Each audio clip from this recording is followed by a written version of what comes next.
The Certainty Principle by David Light, Chapter 12, Sections 3, 4, and 5. Certainty Time. And Chapter 12 is called The Big Brain Organ. 12.3, Certainty Time. The brain only exists in the present, creating a disproportionate sense of urgency over the most trivial issues. Certainty is incoherent with urgency. TCP tells me that a huge temporal framework of reference is primary to certainty creation. This is the horizons are forever concept. A pattern of reactive decision making demotes deliberation while promoting emotional judgments that erode confidence, well-being, and accountability, all cornerstones of certainty. When my foundational perspective of time is essentially infinite, I am at liberty to view my choices as historically consequential. The certainty of a 10-year-old summer day results from the temporal perspective that each day is a lifetime, and that each activity is historic. On one such day in a field above our farm, I saved a baby rabbit whose family had been run over by a tractor. I recall the deeply certain sensation of rescuing and nursing the bunny as a nearly religious experience.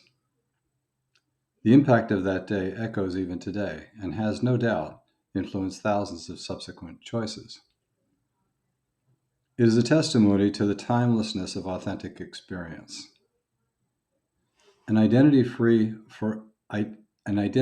forever temporal perspective relieves me of my compulsion for instant gratification, replacing it with a deep sense of place and purpose that is otherwise unattainable. Interesting statement. Yeah, so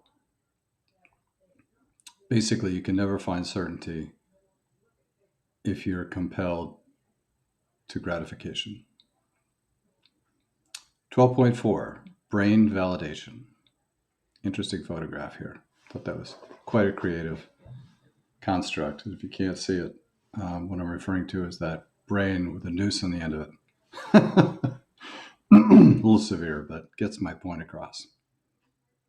I am born into a domain of vast uncertainty. My brain struggles to create order from apparent chaos via its pattern-seeking bias. The brain accumulates patterns and conflates and recycles stories about itself, but they are not reality. They are simply the models the brain uses to deal with the uncertainty of its own existence. Of course, the brain cannot construe its own existence. It never will be able to. If you think about it, it doesn't take much thinking about it. The domain of potential universal cognitive ability so exceeds what's in here, highly likely, that the true logic of the universe is most likely hyper quantum levels above what could never be attained by this binary processing unit. They are simply the models the brain uses to deal with the uncertainty of its own existence. But the brain can fool itself into adopting these stories as reality. So the brain fools itself into adopting the stories as the meaning, but there is no meaning, period. Meaning is simply a brain function, like, I don't know, digestion. That's what meaning is. We think meaning is everything. It's really nothing compared to the greater universal logic, let's say, that exceeds our cognitive ability. The illusion that my story is a reality is my identity, and we cling to that because we're scared of no meaning. The brain engages in constant positive and negative reinforcement, a grand confirmation bias to keep and inflate elements that define identity. Left unchecked, such identity pattern seeking enthralls the brain with thousands of stories, repeatedly looping and reinforcing themselves consciously and unconsciously in an epic story of identity acknowledgement. Yeah. So identity is like this life ring we cling to in a great sea of inscrutability that's completely natural. So let go of the life ring. Basically, the message. Life ring of identity, or at least don't take it seriously. Dismiss it. Laugh at it. Um, these loops consume bandwidth, the dangerous part, while anchoring me in my stories as reality. This quest for short term gratification becomes difficult to escape, and then chronic as you get older and impossible to escape. And I begin to see my identity illusion as reality itself. It's all about myself. Now, you're going to have to face this when you die, or hopefully some kind of um, pattern interrupting event that causes you to reconsider that in your life. An interesting test of resilience on one identity is one's response to acknowledgments by others. Most of us are highly vulnerable to vanity, identity acknowledgement, and our choices can be influenced significantly by it. Yeah, people can basically manipulate you through vanity. It's rather simple and somewhat Machiavellian. To gain our attention and our money, much advertising that bombards us employs tactical acknowledgement of our identity. Our loves, our hates, our regrets, our fears are constantly paraded through our brainscapes in search of external data that can be construed as validation. And ka-ching, we pay for that. Think of any beer commercial, car commercial, I don't know, the list goes on. Marketing is all one great confluence attacking our vanity for money. Nothing wrong with it. It's the way things work, but that's what it is. And it's good to know that.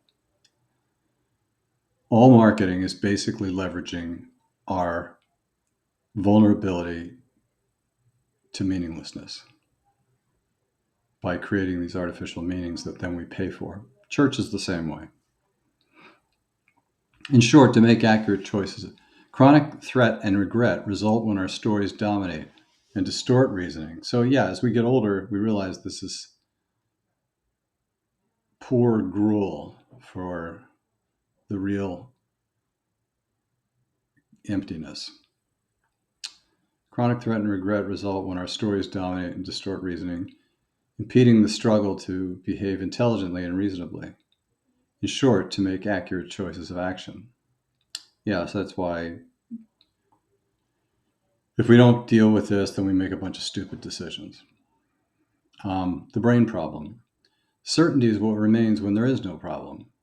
As an uncertainty seeking device, the brain seeks problems to solve. When the brain engages, a problem exists. If there's no brain engagement, no problem exists. Problem seeking, like all seeking, is uncertainty generating exercise. Remember, I said problem seeking, not problem solving. That's different. Problem seeking is an uncertainty generating, problem solving is a certainty generating exercise. But brain self seeking is the origination of identity and ineffectiveness, whereas selfless problem solving is the mechanics of effectiveness and productivity. Got that? Problem seeking versus problem solving. Little hint, there is no seeker. Chasing problems that do not present themselves within my domain of accountability is a waste of time and energy. To satisfy my brain's desire to enhance identity, I seek, not solve, problems that are not mine. This is the origin of virtue signaling, for example. I seek to identify with problems that are not mine for the purpose of appearances, the way it makes me look.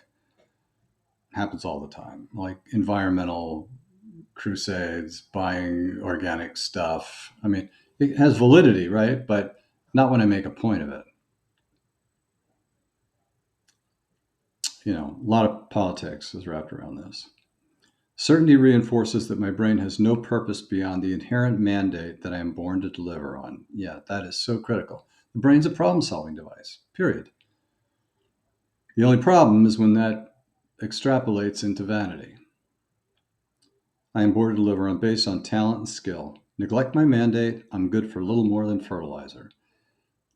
Pretty much the truth.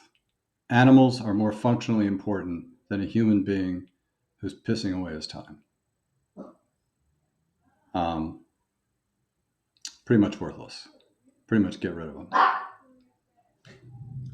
Certainty reinforces that my brain has no purpose beyond the inherent mandate I am born to deliver on, based on talent and skill. Neglect my mandate, I'm good for little more than fertilizer. Probably one of the most important paragraphs in the entire book. In an effort to fill the hole that is left from my denial of mandate, I can seek artificial means to demonstrate that I have purpose and meaning when, for example, the occupation that I've chosen has no meaning. Because all such identity reinforcing problem seeking is delusional. Problem seeking is delusional, meaning seeking is delusional. It's a delusional exercise in building up identity with two possible outcomes. If I am alert, foolishness following my folly will lead to humility, because perpetuating the delusion of such vanity will eventually lead me to illumination that virtue is a verb, not an attribute to be worn like a logo or a cap or a t-shirt. Taking occasional shots of virtue by wearing ashes, quote unquote, only perpetuates the delusion, leading me to a life of self-righteousness and judgmentalism. Yeah, that's where that goes. Virtue mongers understand that vulnerability of the virtue vein and capitalize on it. Yeah, there's people that sell you on this stuff. Religion is classic for this, right? They pay you to make you think you're virtuous, and this goes all the way back to the Middle Ages, for God's sake, when people were paying priests to send them to heaven. Religions, for example, leverage the purpose gap that is created in the lives of those choosing to deny coming to terms with their mandate. But such virtue signaling always leads to frustration, fear, and anger over the inadequacy of talking without walking. Big religious part. Only by offering up in sacrifice to the work that is my imperative quenches my thirst for meaning and my need for certainty. I'll read that again. Only by offering myself up in sacrifice to the work is my imperative, quenches my thirst for meaning and my need for certainty.